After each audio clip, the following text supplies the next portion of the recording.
大家好，今天我们来讲日本历史上最诡异的惨案——三毛别皮事件。在《山海经》里曾经记载过一种叫皮的生物。那这种生物呢，体型庞大有力，而且异常狡猾。它呢，能像人一样直立行走，并且通过模仿人类来引诱和捕食路人。那后来呢，人们就认为传说中这种叫皮的生物其实就是现在的棕熊。其实呢，在一般情况下呢，棕熊也很少主动袭击人，但是在一些特殊情况下呢，它们就会变得非常危险了。那我们今天呢，讲的就是当中最特别、最极端的一个，因为呢，整个事件当中这个熊的行为已经不再像是一个动物了。事情呢发生在日本北海道一个叫三毛别的地方。在1915年的12月9日早上，那是一个冬天，一户叫太田的村民主人呢就叫太田，家里呢还有一个长工，他呢就跟长工一块出门干农活了。那留守在家里呢就2个人，一个呢是太田34岁的妻子，还有一个呢就是6岁的小孩。那个小孩呢也不是他的孩子，是从邻村过继过来的养子。那中午呢，长工就回来吃饭，一进屋呢，他就发现这个小孩一个人背对着火炉坐着也不动了。然后呢，长工就跟他说话，拍他都没反应，这小孩也不回应。他说怎么了？长工就走到前面，把小孩转过来一看，这瞬间就没吓死，跟恐怖片似的。这小孩呢头上有个大洞，喉咙呢整个前半部分就都没了，然后往出淌血，这个人呢就早就没有呼吸了早就死了。这个长工呢马上就找太田的妻子，太田妻子也没有在家，长工呢就赶紧通知村里的人，而且呢联系男主太田。村民呢赶到现场以后呢，仔细检查以后就发现窗户呢有一个大洞，地上呢有一把沾满血的斧子，看着好像用斧子搏斗过一样地上呢还有一滩拖拽的这个血迹，而且呢还有这个大的脚印，直接拖到门外这么一个脚印。经过大家的这个分析大家认为应该是侵来熊了，然后呢把孩子杀了，然后呢这个太田的妻子呢应该跟熊搏斗过，最终不敌被拖走了，大概是这么一个情况。那这个时候呢就有一个叫池田的村民，他呢也回忆起来，在1个月前自己家的院里就出现过熊。怎么回事呢？有一天晚上呢，他家里听见马叫，家里有马，院子里那马狂叫，他就出来了。出来呢，可能那熊一听见有人出来就跑了，所以这个池田呢出来以后看到熊的一个背影。他当时回忆呢说，我光只看到这个熊的背影就能感觉到这个熊非常大。那一听这种情况呢，这所有人就沉默了。为什么呢？其实在当时那个年代，三毛别那个地方呢，在日本属于没有开发的地区人烟稀少，到处都是这种原始森林。那野生动物包括熊其实对于村民来讲是比较常见的。但是呢，现在这个时候出现熊就很不正常，因为现在是冬天，12月份，正常的熊都在洞里冬眠的。那这只熊呢出现的说明什么呢？就说明这只熊没有顺利冬眠。那为什么没有顺利冬眠呢？因为它食物储备不足，它没有足够的储备，体能就不够支持冬眠的这个过程。所以呢，没有冬眠的熊一般都是极度饥饿和极度狂躁的。加上之前村民回忆起来一头很大的巨熊狂躁的状态，所以就比较危险了。当然村民呢以他们的经验想到这些了，但其实更可怕的还在后面。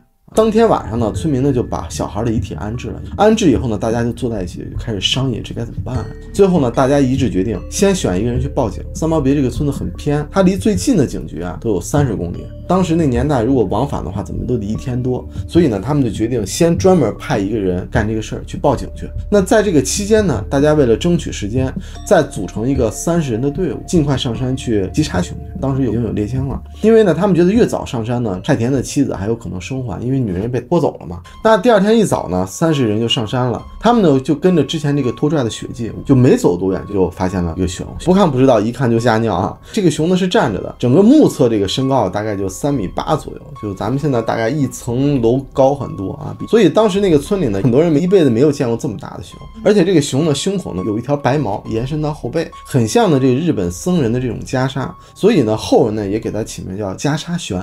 当时呢这30人呢拿了5把枪，他们看见熊以后呢就马上就开枪，害怕呀。但是呢有的就是熄火了，有的反正没打中，最后呢有1发子弹打中了，但是打到这熊身上的熊根本没反应。这熊一看马上就向这帮人冲过来，那这帮人一看，哎呦我的妈，直接跑吧，直接这个四散而逃了。但是幸运的呢，这个熊最后也没继续追，也跑了。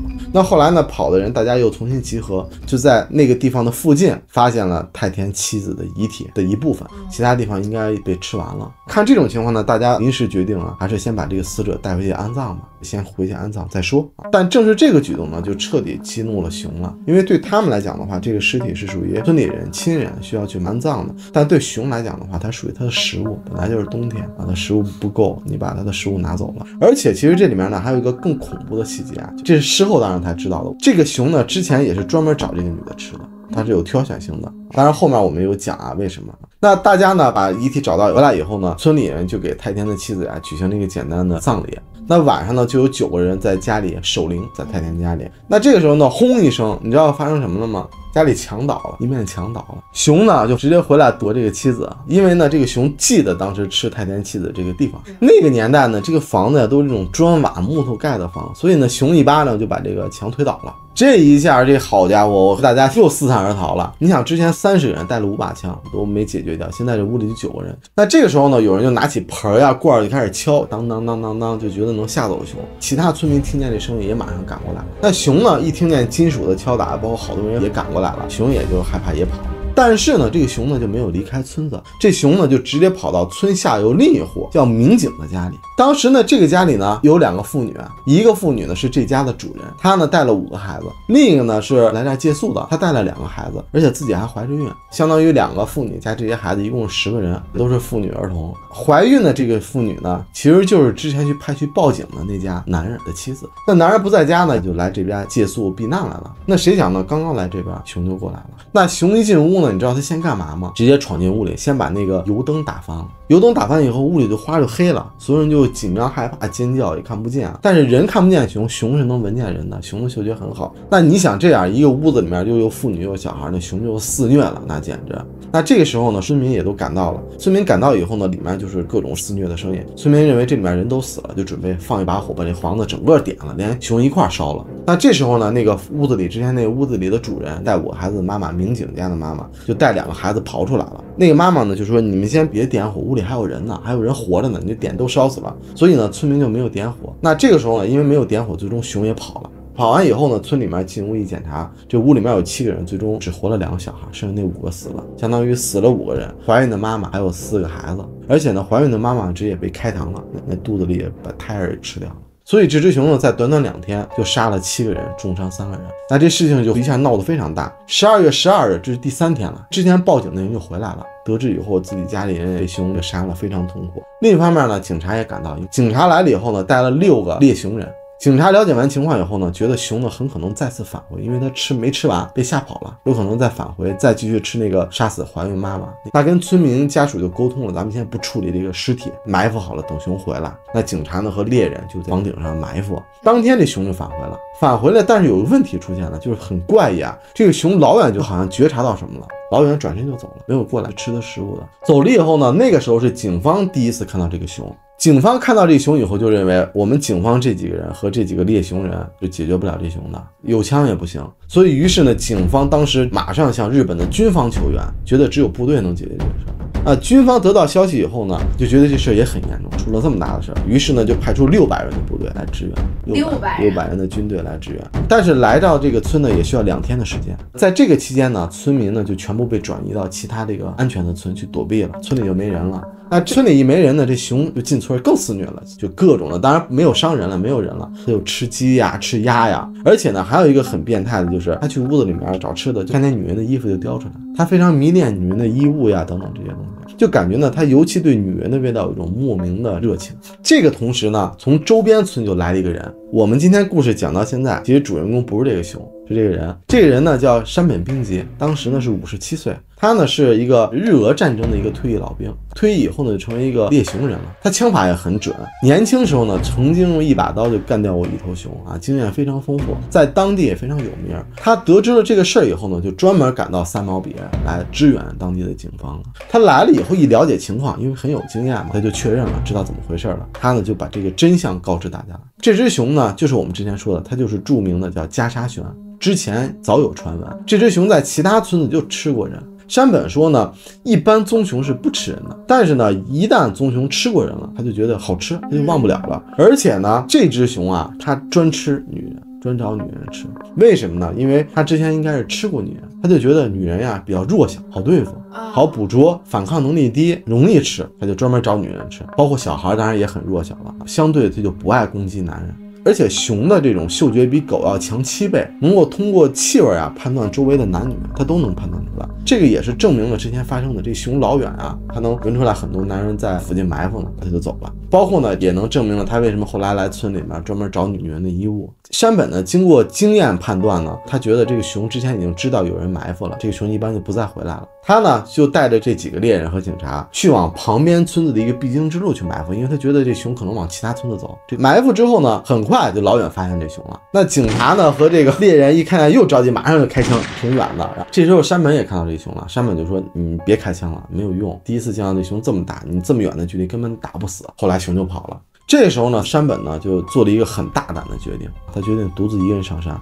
因为这样呢就不容易被熊发现，他自己一人搞定，他自己一人上山，而且呢想靠近熊，因为近距离的话枪可能会管用一些。那之后呢，他就跟踪这个熊的脚印和粪便啊，最终在一棵大树下发现了这熊正在打盹睡觉呢，老远就看见了。山本呢就很轻的慢慢的就靠近，在近距离的时候，他果断的一枪就射中了熊的心脏。这个熊呢没死，受伤了，醒来以后马上反击，直接就冲向山本了。山本马上果断第二枪开了，直接打中头部，这熊呢当场就死了。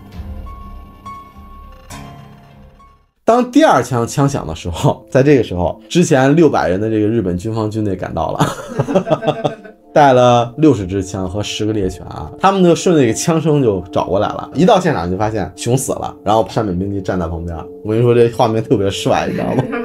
现场呢，据测量啊，这只熊呢长大概3米多，体重呢在380公斤左右。尤其它的脑袋呢异常巨大，也就是说呢，这个脑容量呢相比同类要大得多。所以呢，就意味着它更聪明。最后呢，抛开肚子以后，它的肚子里面都是女人的衣物啊、毛发啊、吃过的这些残渣啊。所以呢，这只熊呢，也许不是当时最大的，但应该肯定是最狡猾的一只了。那村民呢，为了告慰死者呢，也将熊呢切成了碎片煮熟，大家分食了。据说呢，这肉呢其实也并不好吃，大家就是气氛。之后呢，整个村呢就烧掉了所有的木屋，然后就搬离三毛别了，搬离三毛别就不在那儿住了，就没有人了。后来。那我们再回头看啊，当时山本兵机呢打死那只熊呢，用的呢是一支俄制的莫辛纳甘步枪，他专门用这枪，枪法很准啊。这个枪呢是在1905年他参加日俄战争的时候获得的战利品。后来呢，作为猎熊人的他呢，因为岁数大了，就打算退休了，他就把这把枪给当了。但是因为呢，三毛别这个熊这个事件，他专门去把这把枪赎回来，猎杀着这个熊。那之后呢，他又重新当回了猎熊人，可能觉得自己又找到感觉了，你知道吗？他一生中呢杀了300多只熊，直到1950年去世，享年是92岁，也是日本算最有名的一个猎熊人了。那我们回头再想呢，你说这件事情真的也怪熊吗？这个地方啊，原本就是红熊的栖息地。日本明治维新之后呢，开始大量的开采，导致了生态破坏，食物紧缺了。能导致这个熊到如此变态的罪魁祸首呢，我想也就只有人类了。包括我们这次去斯米兰岛，其实已经很难再发现这个海龟了，很难看到了。所以呢，很多人呢之前就提倡这个你要爱护动物呀，和动物做朋友啊。其实我觉得他们也都不需要人类这个朋友哈。我觉得人类需要做的就是远离他们啊，给他们应有的空间，是吧？